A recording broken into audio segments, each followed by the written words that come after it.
Един блокиран профил имам на една жена, която нон-стоп ме бомбандираше с войсове. И беше, че ще ми отвлече децата. Един път съм трила коментар, когато засегнаха много лична тема за нашето семейство. Това са ми двата случая, в които аз съм отреагирала по някакъв по-стар начин. Но пък всъщност съм си мислила дали пък не трябва да се трият или блокират, защото те иначе продължават. Тоест, поощряваш ли го това нещо, когато отговаряш?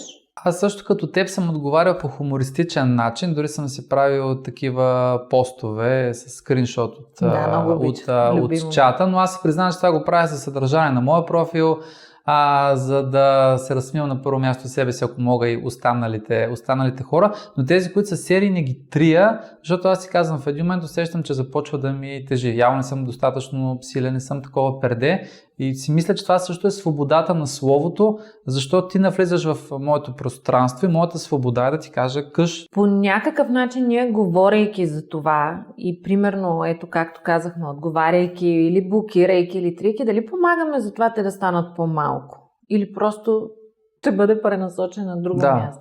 По-скоро второто.